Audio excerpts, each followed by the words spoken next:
friends, my name is Sridhar and in this video we will see how to make PCB. So if you don't know what is PCB, just Google it. So PCB is printed circuit board. So instead of having a wired connection, this PCB what it does is it has an copper traces of all the components where it is very compact to use, very efficient too. So there are three methods of making PCB. First method is chemical etching. So this chemical etching process is very harmful to the environment, as if you don't know to discharge the chemicals, very powerful chemicals properly, it will affect the environment. So it's very harmful to the environment. So second process is CNC milling. CNC milling is a quite easy process where you have to do lot of physical works. And third process is printing PCB. So this printing PCB is imagine of like 3D printing your PCB circuit. So it is an advanced level topic. So we will get to know about that too, and we will get to know about CNC milling in the future videos. So the CNC milling of PCB, this is how. There is a drill bit, end mill, which draw on the copper clad to obtain our PCB. So it is a fun process too. In the future videos, I will update the process. And 3D printing of PCBs. This is a new tech which is available in the market. 3D printing of PCBs. So, in this video, I am going to take you the tour of making your own PCB via chemical etching. So, chemical etching is an old traditional process, and right now also many of the PCB making industry use this process for their faster production. So, there are two methods of doing chemical etching process. First method is using of toner paper. So toner paper, like the method name is heat transfer. You will print in a toner paper and you will apply the heat, and the design will be stick to the copper clad. And the second step is using of photo films. Photo films, as in the future videos I will update you, and moreover the photo films reacts with light. So it is efficient to use toner paper. So in this video I will use toner paper. So if you want toner paper, you can order from Amazon and you can give like this toner paper, and tech deliveries are the best choice, where I also bought from them. Steps for making PCB. First step, design your PCB. Second step, cutting of copper clad and printed PCB. Third step, sanding of copper clad. Fourth step, sticking toner paper on copper clad. Fifth step, ironing of copper clad. Sixth step, removing of toner paper. Seventh step, editing PCB traces. Eighth step, chemical etching. Ninth step, marking drill spots. 10th step, drilling. 11th step, placing of components and soldering. 12th step, testing. 13th step, applying of masking layer.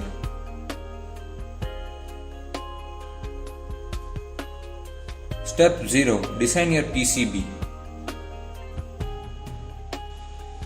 I have designed my PCB in KiCad, and this is my MCU 809044 and 809045. Right now export as SVG. The settings should be similar to mine. Print mode is black and white. Paper size is board area only, and for through hole, print board edge. For SMD it is print mirrored. And I have to save it as SVG, and the print board edge is only for through hole components. For SMD versions you have to keep it as mirrored image.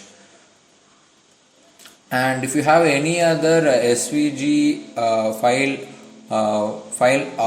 file supporting softwares like Inkscape or CorelDRAW, you can open this file in that. And I have opened my file, and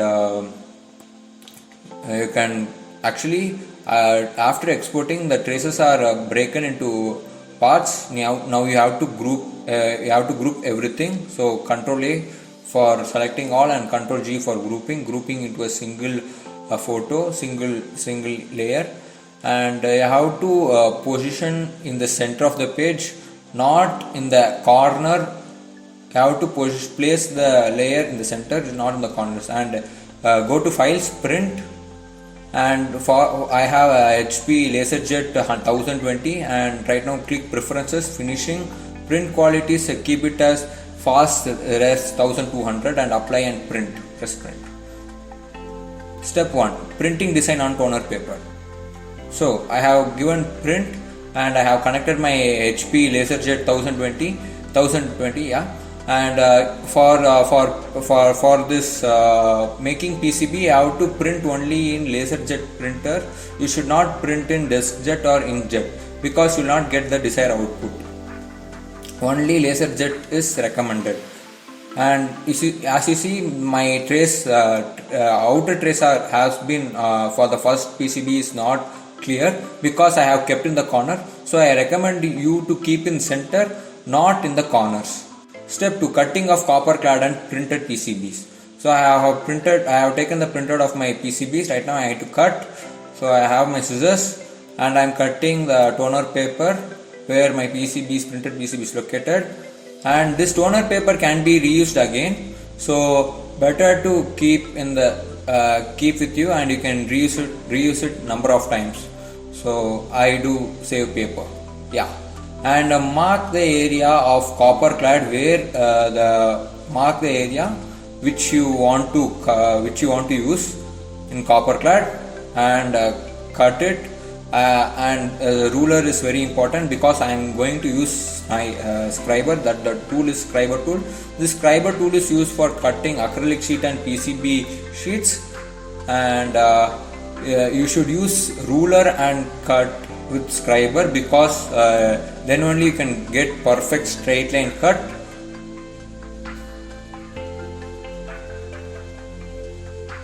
And you have to hit in the edge so it will break. Yeah. And after cutting, you might have you can use hacksaw blade also if you don't have scriber. After cutting, if you got some kind of rough finish in the edge, in the corners of that copper clad, you can file it with the tool called file. Then you can have a smooth corners around your copper clad.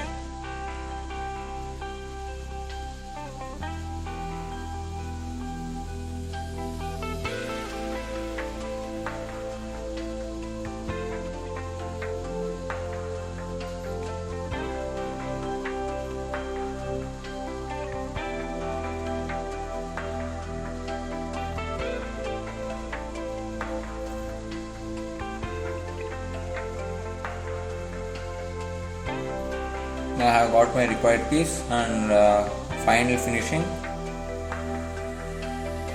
final smooth.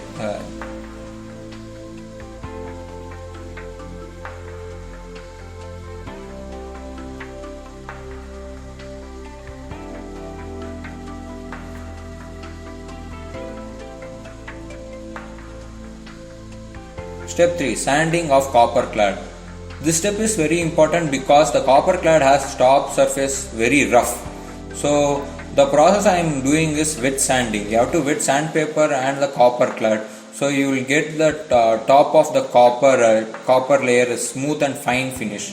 If you do this process, if you do rough finish, if you have only sandpaper and if you do rough finish, the copper thickness may reduce. As the copper thickness is 0.15 mm, if you use rough sanding, the copper thickness may reduce, and after etching you don't have any copper, or if while sanding, rough sanding only, you can remove lot of copper. And this process I find very useful, and after etching also the copper thickness is quite stable, and it's good to do it with sanding. You can see the final smooth, nice finish, shiny finish. Step 4. Sticking toner paper on the copper clad. So this step, the tape which I use is very important. Many YouTube videos they have recommended cellophane tape, but cellophane tape if you use and if you heat with an iron, the tape would sellotape is made up of plastic, so it may melt and you can spoil your iron box. So I use Meditape, or you can use paper tape because it melts at high temperature, so it doesn't affect your iron box, and it is also better than cellophane tape.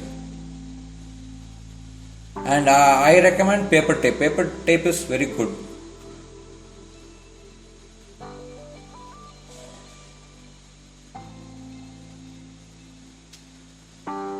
Step 5, ironing the copper clad. Ironing the copper clad. So I kept the iron box at higher temperature and I am ironing the copper clad. You have to iron the copper clad for 4 to 6 minutes. You can probably hear 3 songs during this time. After ironing, you have to allow it to cool down. Don't do the next step after this step very quickly. You have to, after ironing, the copper clad should cool down for like 5 to 10 minutes. After that only next process should be proceeded. Yeah.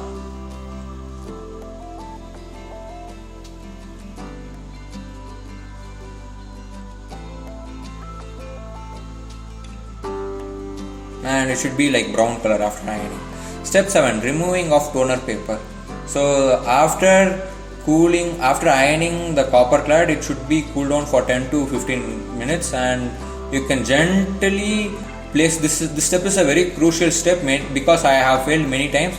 You have to apply drops of water on the toner paper and slightly have to remove the paper on the top. If you are in very urgent and if you are doing very fast way, you will not able to succeed in this method. You should be quite calm and you should be quite stable, because when I do fast, the traces are breaking, and if the traces breaks a little bit, you can adjust it. If the total traces are coming out, then you have to do the process from step 1. So this part is very critical.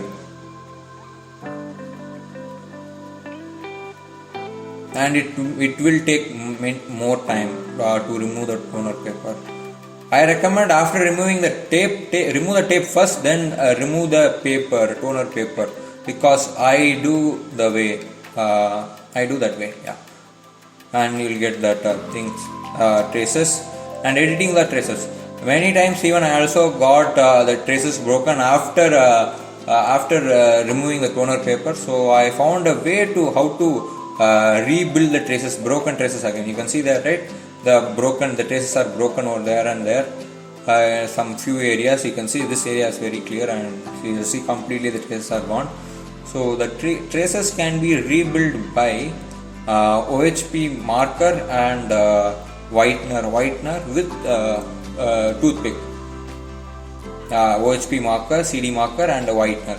So if you are using whitener, you have to have a thin needle or a toothpick to thin down to narrow down the traces.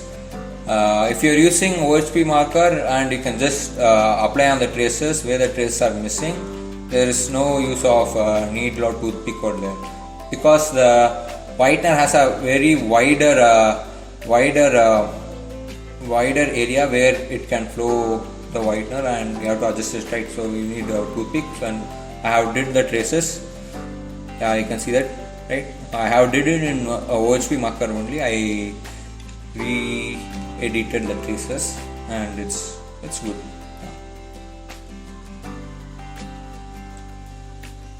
It's done, top done. So for my initial board, I have did with whitener and toothpick, and it also came very well.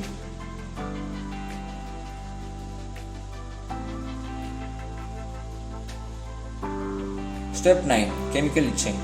So this is very this is an important step where you should take precautions, and there are many different chemicals you can use, different chemicals and concentration for chemical etching. I have posted in the video only. You can see to it and you can mix to it. I personally use hydrogen peroxide plus HCl or ferric chloride. So in this video I am using ferric chloride. So safety precaution is required. You should wear gloves, goggles, face mask if necessary. If you're moreover during this chemical itching, you should if you are using ferric chloride, you can store it in a dark container where you can reuse it again. If you are using HCl or HCl and H2O2, it is very hard to it is very harmful if you pour into soil or some other things. So I don't recommend HCl and H2O2 because it is very it is not good way for the environment. You can't discharge to the environment very easily if you use these chemicals.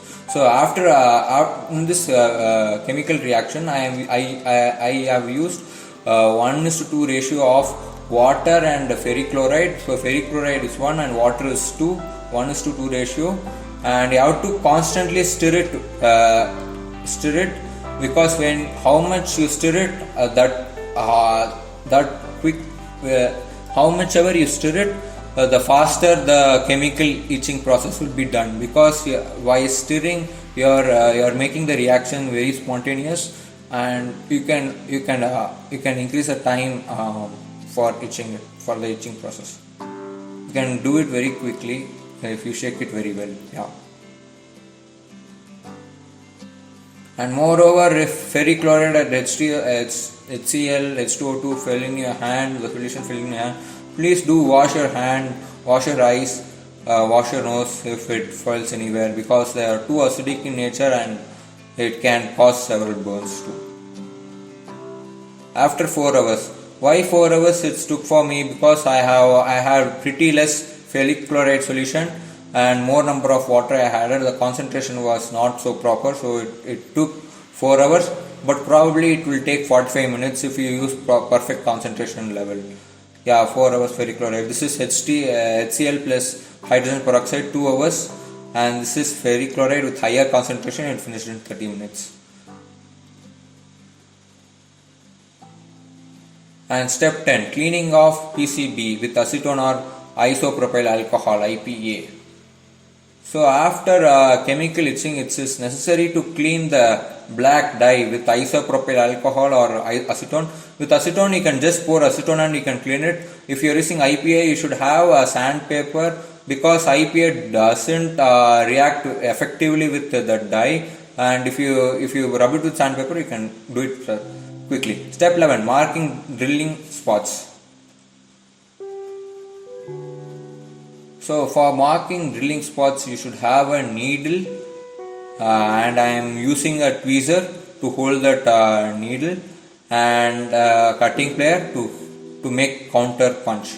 So this step is necessary if you are making through hole PCB, and the necessity of this step is while drilling, which is the next step, you can't just simply drill, because if you don't have a counter punch, the drill bit won't fit into that traces, and if you don't do a counter punch, the drill bit might hit your traces and the traces might break, and you have to do the whole process by cutting a new copper clad from first to end.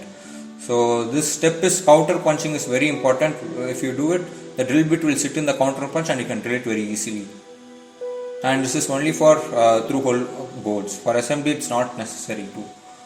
And the next step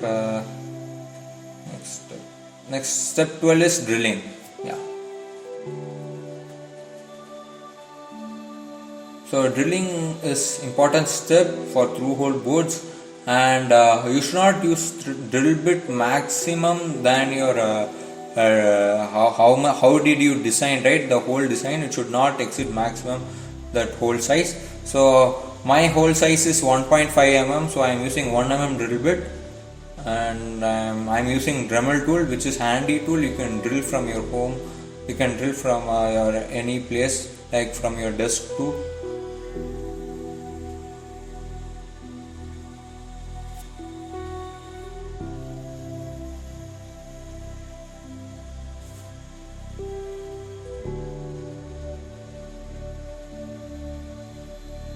And you should be careful while drilling, because if you don't use a Dremel tool properly, you might break that break that drill bit after drilling. So this is how it looks, the board looks after drilling.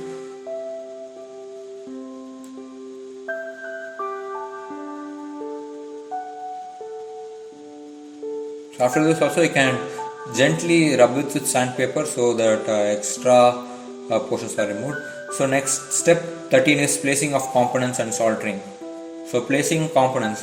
For placing components, you should have a printout of your schematic or a laptop where you can see it. And this is soldering of SMD. For SMD, you should have extra hands to hold that board, and you can solder it very easily. If you don't have extra hands, it will be very hard to solder. You have to bend your neck and head to solder. For soldering, you should have the iron scrubber, flux, and soldering lead and desoldering pump. You should first heat that tip to a desired temperature. So I use 310 as a temperature where I can do my soldering. And if the soldering was excess, you can just remove the excess soldering by desoldering pump. And you have to, every time you are soldering the legs, please wipe your soldering tip so it doesn't forms a black deposit on your soldering ends. And after each soldering, wash your soldering tip with flux so it will remove all the deposits.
The programmer is powered up, and there's a loose connection over here, and it's powered up too. The MCU, the microcontroller also is powered up. So this video is regarding I have made my own MCU, which is a microcontroller, 809044 microcontroller. I'm going to test whether it can read and write instructions, accept read and write instructions from my computer. That's what now we are going to test it right now. So I am using terminal, and I am using AVR Dude to that is a program which sends the hex file to the microcontroller via a programmer. So this is the command, and I'm going to check whether the board, the MCU can read and accept instructions from the computer. So you can see it's able to accept instructions, and now we are ready to go. We can write a program and we can do whatever we want, like an Arduino, how Arduino Uno is there. Similar to that, we can connect any sensors or output devices, motor, LED, to do the functionality same as Arduino. It's an 8-bit microcontroller, so it has pretty less configuration, pretty less application usage apart from like Arduino. So pretty well we can use it similar to Arduino. Yeah. So last step, masking of DIY PCB. So why masking is important? Masking is an important feature because if you're trying to keep your PCB in metal surface or on the top of any electronic appliances, there's a chance of short circuit. So masking prevents that. So for masking I have used nail polish. There is separate masking ink, but that are too costly and too complicated to use. So easy and efficient way is using of nail polish or epoxy Araldite you can apply onto your PCB, and that is very efficient and a very cheap way to do your PCB. Moreover, in this video I have explained about how to make PCB via chemical etching. In upcoming days I will explain about how to make PCB with milling, with CNC milling and 3D printing of PCB layers. And I will talk about more on double layer, double side PCBs. This is single side through hole PCB. I will talk about SMD versions and double layer through hole components and much more. So in upcoming videos I will talk about 809045 IC, controlling servos, and my failures and success in controlling servos with 809045 IC. I will walk through the coding of in C and Arduino C, and I will also make more technical videos. Do subscribe my channel, like my channel, and like my videos and comment on them. I will also add more technical videos, and right now signing off and bye.